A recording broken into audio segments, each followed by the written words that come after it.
না এক যুবক আল্লাহর রসুলের কাছে অভিযোগ নিয়ে আসছিল যে আমি দুই হাতে কামাই, আমার আব্বা আমাকে বলা ব্যতীত দুই হাতে খরচ করে।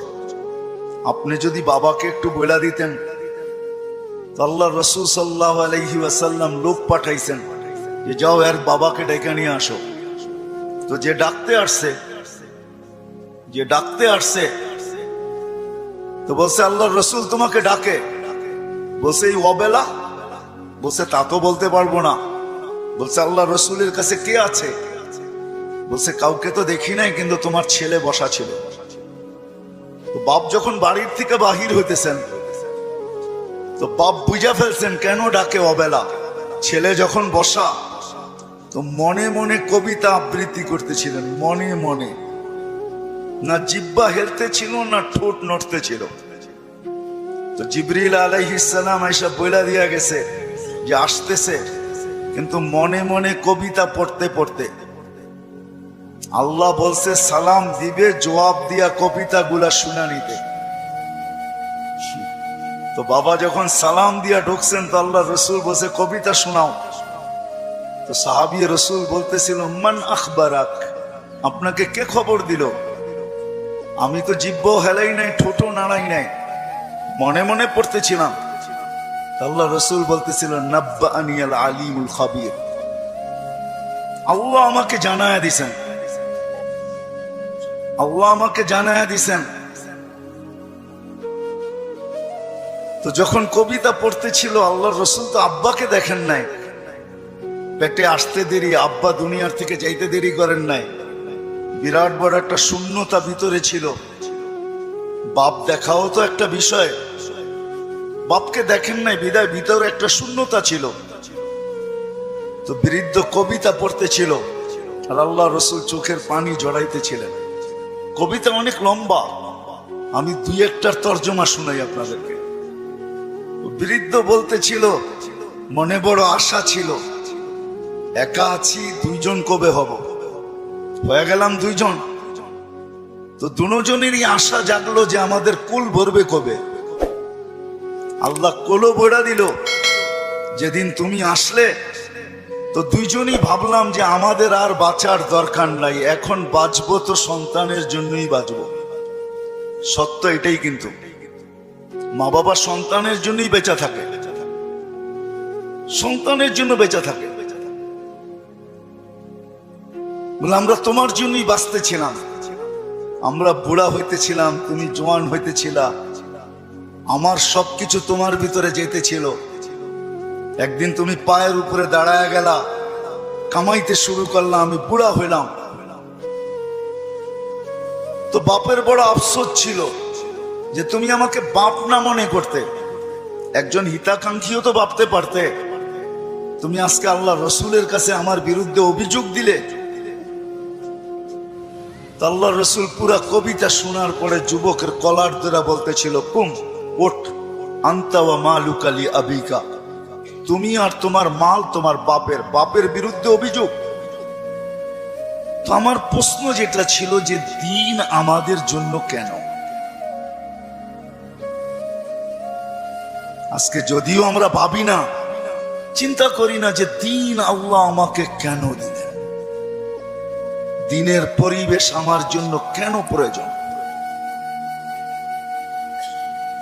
কেন প্রয়োজন? সত্য এটাই, আপনি মানেন আর না মানেন, বোঝেন আর না বোঝেন, এটা কিন্তু আল্লাহর তৈরি, আল্লাহ তৈরি করছেন। কে তৈরি করছেন? এটা কার তৈরি করা? এটাও তো একটা মেশিন, মানব নামের মেশিন, ঠিক না? না মেশিন না? মেশিন তো। এটা যতগুলা কাজ একসাথে করতে পারে, দুনিয়ার কোনো মেশিন মনে হয় এতগুলা কাজ একসাথে করতে পারে না, ঠিক না? এটাও তো মেশিন, এটার আল্লাহর অস্তিত্ব দেওয়া মেশিন। একটা ছোট প্রশ্ন আপনাদের কাছে আমার, সমস্ত মেশিন চালানোর জন্য যদি রীতিনীতি থাকতে পারে, তাহলে এই মেশিনটা চালানোর জন্য কি কোনো রীতিনীতি নাই? ওটা কার পক্ষ থেকে নির্ধারিত হবে? মেশিন যে তৈরি করে তার পক্ষ থেকে নির্ধারিত হয়, ঠিক না? আপনি স্বীকার না করতে পারেন, কিন্তু আমার কথা লেখা রাখেন, আপনি আর আমি জমিনে আসছি সাদা কাগজে সিগনেচার দিয়া। আমি কোরআন দিব আপনাকে, সাদা কাগজে শুধু সিগনেচার দিই না, সাথে সাথে ফিঙ্গারও দিয়ে আসছি, ফিঙ্গার। নাইলে কোরআন এই কথা চিৎকার দিয়ে কোনোদিন বলতো না, আলাস্তু বিরাব্বিকুম ক্বালু বালা। আল্লাহ জিজ্ঞাসা করছিলেন আমি কি রব নই? আমরা সিগনেচার দিয়ে আসছি সাদা কাগজে, আপনি আমাদের রব। আজকে যদিও নাকি আমরা ভুলে গেছি, সত্য এটাই, সমাজের চতুর্দিকে তাকাইলে দেখা যায় সবকিছু পাওয়ার পরে ভুলছি তো শুধু আল্লাহকে ভুলছি, আর কাউকে ভুলি নাই। আপনি যুবকের দিকে তাকান আর বৃদ্ধের দিকে তাকান, নারীর দিকে তাকান আর পুরুষের দিকে তাকান, শিক্ষিতর দিকে তাকান আর অশিক্ষিতর দিকে তাকান, গরিবের দিকে তাকান আর ধনীর দিকে তাকান, উচ্চ সোসাইটিওয়ালাদেরকে দেখেন আর নিম্ন সোসাইটিওয়ালাদেরকে দেখেন। সবার দিকে তাকাইলে একটা কথা সুস্পষ্ট, সবকিছু আল্লাহর থেকে পাওয়ার পরে কিন্তু আমরা ভুলে গেছি আল্লাহকে। সবকিছু পাওয়ার পরে, সত্য তো? হ্যাঁ, যদি প্রমাণ চান আমি দিতে পারি, প্রমাণ চান আমি যুক্তি দিয়ে দিতে পারি। বলেন ডেলি অক্সিজেন নেন কার? কে অক্সিজেন দেয় আমাদেরকে? হ্যাঁ মানেন? হ্যাঁ, আমার তো বুঝে আসে না আপনাদের এলাকায় ঢোকার পরে যে উন্নত বিশ্বের কোনো লোককে যদি এই এলাকায় ছেড়ে দেওয়া হয়, বা ঢাকা শহরের ঘনবসতি এলাকাগুলাতে ছেড়ে দেওয়া হয়, বা পুরান ঢাকার কোনো গলিতে ঢুকাইয়া দেওয়া হয়, ও মনে হয় বাহির হইয়া ভাববে যে এইখানের মানুষ অক্সিজেন নেয় কি করে, ঠিক না? মনে হয় বুঝাইতে পারি না, কিন্তু আমাদের নিতে কোনো অসুবিধা হয়? হ্যাঁ, আপনার গলিতে অক্সিজেন কে ঢুকায়? হ্যাঁ, কাটটা নেই, প্রতিদিন কার অক্সিজেন কতটুকু নেই জানি? হ্যাঁ, পার হেড 550 লিটার নেই। মাছ যদি 30 দিনে হয় তাহলে আর আপনি আর আমি 16,500 লিটার পার মান্থ নেই অক্সিজেন।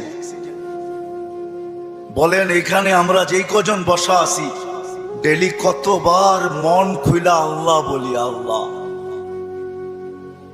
কতবার মন খুইলা আল্লাহ বলি? আল্লাহ যদি জিজ্ঞাসা করে তুই আমাকে এরকম করে ডাকিস কেন, তো আমি ভিতর থেকে যেন জবাব দিতে পারি, মালিক 24 ঘন্টা তোমার অক্সিজেন নেই, 1 টাকা বিলও তুমি নাও না।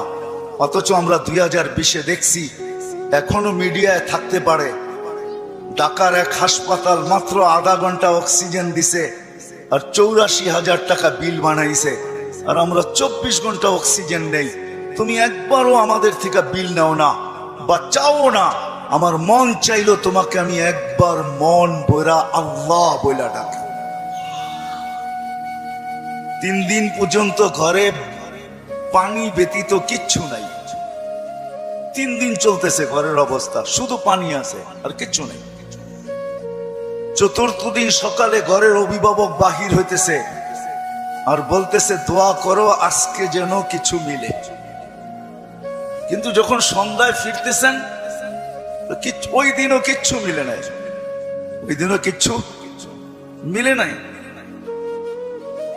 কিন্তু ঘরের মহিলা বারবার রাস্তা দেখতেছেন যে আজকে কিছু মিলবে হয়তো, কিন্তু সন্ধ্যাবেলা যখন ঘরের পর্দা উঠে দেখতেছেন আসতেছে, কিন্তু চেহারাটা মলিন, হাত দুইটা খালি। নাম পরে বলবো আমি। যখন একবারে ঘরের কাছে চলে আসছে, এখন আর আওয়াজ, পর্দা নষ্ট হবে না, তো আওয়াজ দিছেন আলী। বুঝছেন তো? আলী রাদিয়াল্লাহু তাআলা আনহুর কথা বলতেছি। ফাতেমা রাদিয়াল্লাহু তাআলা আনহা আওয়াজ দিছেন আলী। তো চোখে চোখ পড়ছে, তো জিজ্ঞাসা করছে চেহারা মলিন কেন? বলছে আজকেও কিছু মিলে নাই। তো ঘরের মহিলা বলতেছে ওয়াজাদনা শাকারনা লাম নাজিস সাবারনা, পাবো তো শুকরিয়া আদায় করব না, পাবো তো সবর করব। দুনো অবস্থায় আল্লাহ আমাদের সাথে। আর আলী এটা জানো, আল্লাহ যাদের সাথে থাকে তাদের চেহারা মলিন হওয়ার শোভা পায় না। একটু ভাবেন না, একটু ভাবেন না। তো দরজা খোলার পরে যখন ঢুকতেছেন ঘরে, আলী